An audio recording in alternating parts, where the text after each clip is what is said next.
इतना रद सब भासे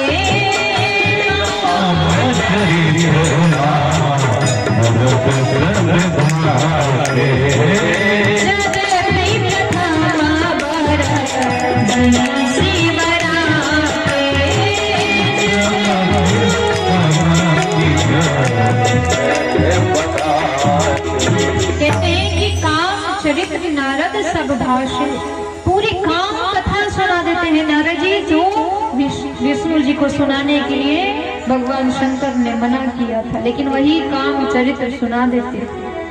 अब भगवान विष्णु इतना स्वागत करते हैं, नारद जी को लगा कि सही में हम भगवान के श्रेणी में आ गए, क्योंकि पहले आते थे तो खड़े होकर चला जाना पड़ता था, और आज तो ये अपने आसन के पास में हमको बैठा है।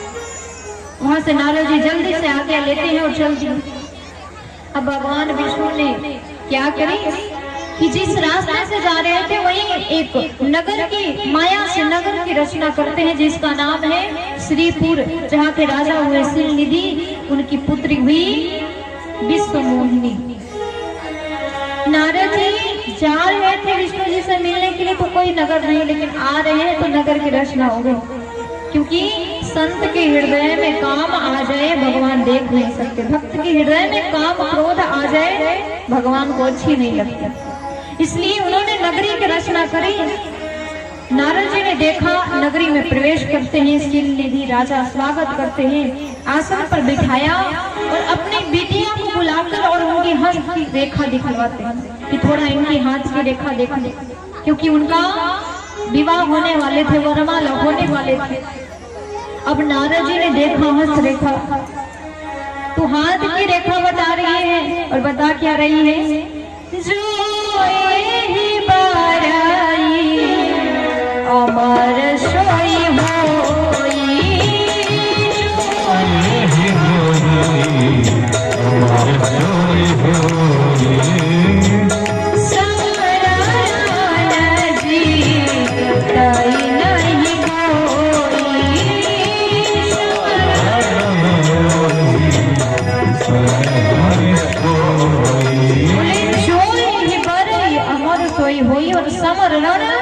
जीता ही नहीं। पहला की भाग की रेखा में क्या बता रही है कि जो ये बड़ी जो इससे विवाह करेगा ना, वो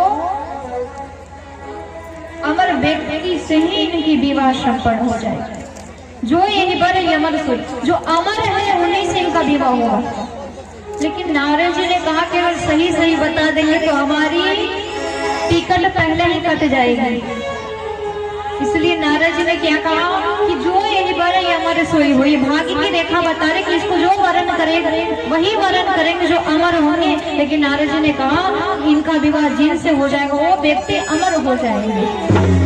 दूसरी भाग्य की रेखा बता रही थी कि इनका विवाह उन्हीं से होगा जिसको युद्ध में कोई पराजित नहीं करते, कभी नहीं सकता। लेकिन नारद जी ने बताई क्या कि इनका विवाह जिनसे हो जाएगा उसको कोई पराजित नहीं कर सकेगा। और वहां से इतना बताकर जल्दी जल्दी चल दिए, और कहा क्योंकि अब हमारा हित करने वाले भगवान विष्णु ही हैं, और जैसे ही हित करने वाले भगवान विष्णु ही हैं, वही हमारा हित कर सकते हैं, क्योंकि मोर हित हरि सम नहीं को। अगर हमारा कोई हित चाहे तो केवल विष्णु जी हैं, हरि जी हैं। अब जैसे ही चले, जिनके पास काम क्रोध है, क्या कभी वो वैकुंठ जा सकते हैं? भगवान विष्णु के पास कभी नहीं जा सकते, कभी नहीं। अब नारद जी चले, बीच रास्ते में भगवान विष्णु से मुलाकात हुई। भगवान विष्णु को कहते हैं प्रभु एक काम कर दो। बोले कौन सी काम? बोले आपने रूप प्रभु को ही दे, अपना रूप हमें दे दीजिए। भगवान ने कहा कि रूप किस लिए चाहिए? बोले बाद में बताऊंगा, पहले दे दीजिए। बोले पहले तो बता दो। नारद जी ने कहा कि विवाह करनी है, इसलिए भगवान कहते हैं नारद जी, आज तक हमने सुना था कि विवाह में किसी से कपड़े उधार लिए जाते हैं, किसी से घड़ी उधार में लिए जाते हैं, किसी से जूते उधार में लिए जाते हैं, किसी से बहुत सुंदर गले में चैन इत्यादि उधार लिए जाते हैं, लेकिन आज आपने हमारा रूप ही मांग रहे हो।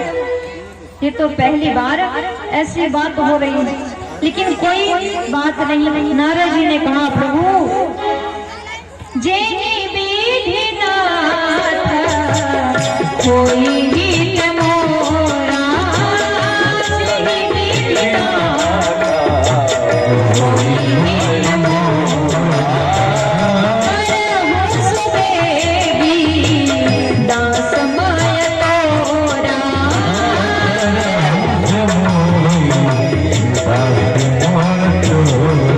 बोले प्रभु जेहि विधि नाथ कोई हित मोरा, जैसे हमारे हित हो आप करो। भगवान ने कहा कि मैं करूंगा, अवश्य करूंगा जैसे आपकी हित होगी। अब तुरंत नारद जी के कथनानुसार भगवान ने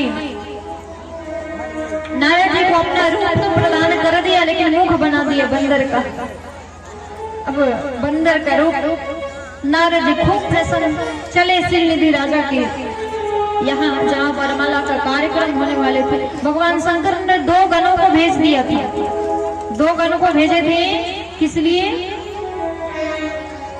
जाओ आप देखना भगवान विष्णु कैसे इनकी परीक्षा ले रहे हैं, कैसे इनका काम क्रोध दूर कर रहे हैं। दोनों गण गए और जिस स्थान पर नारद जी बैठे ना, दोनों अगल बगल बैठे। अब दोनों खूब बड़ाई कर रहे, वहां नारद जी वहां कितना सुंदर लग रहे हो। आपको छोड़कर ये कन्या और किसी के गले में वरमाला नहीं डालेगी, आपके ही गले में डालेगी, क्योंकि इतना सुंदर रूप है आपका। भगवान के रूप को देखकर अब नारद जी प्रसन्न है कि हो सकता है मैं सुंदर इतना हूँ, भगवान ने रूप दिया है।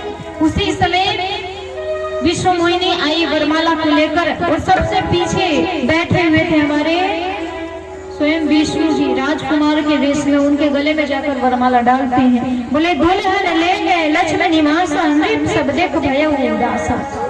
सभी राजा उदास पड़ गए।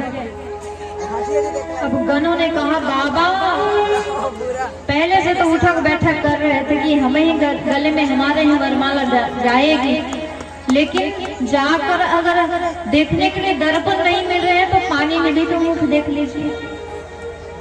नारद जी जैसे ही गए, जल में अपना मुख को देखा, रूप भगवान ने अपना दिया, लेकिन मुख बना दिया बंदर का।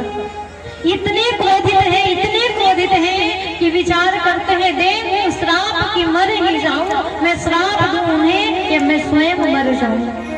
दोनों गणों को पहले श्राप देते हैं कि पहले से बहुत वाह कर रहे थे। गणों को श्राप दिया कि जाओ तुम दोनों राक्षस बन जाओगे। एक गण ने कहा कि चलो क्षमा मांग लेते हैं, दूसरे ने कहा कि फिरे जाओगे तो 2-4 श्राप लग जाएंगे, इससे बढ़िया है कि मत जाओ।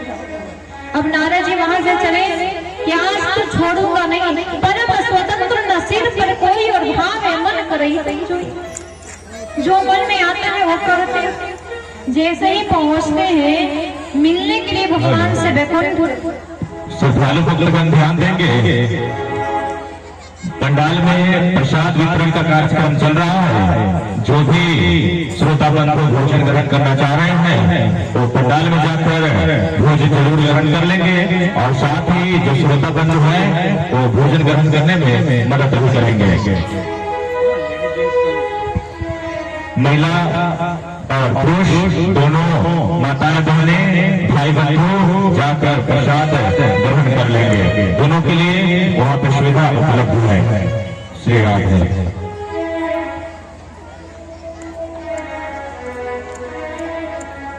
इस प्रकार से जैसे ही नारद जी चलने लगे, भगवान बीच में ही दर्शन देते हैं विश्व मोहिनी के साथ में, और जैसे ही दर्शन दिया भगवान को तुरंत श्राप देना शुरू कर दिया कि आप तो हमेशा छल किए, जब समुद्र मंथन हुए लक्ष्मी को ले लिए और 20 दे दिए शंकर जी को, और 3 श्राप देते हैं।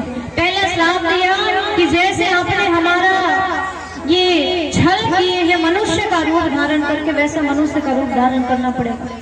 दूसरा श्राप देते हैं कि जैसे आपने हमें पत्नी के विरह में विलाप में इतना कष्ट हुआ, आपने विरह में विलाप में छोड़ा, मैं श्राप देता हूँ कि आपको भी एक दिन पत्नी के विरह में विलाप में होना पड़े। और तीसरा श्राप देते हैं कि जैसे आपने हमें बंदर का मुख प्रदान किया, रूप दिया, वैसे जब घोर संकट आएंगे ना तो यही बंदर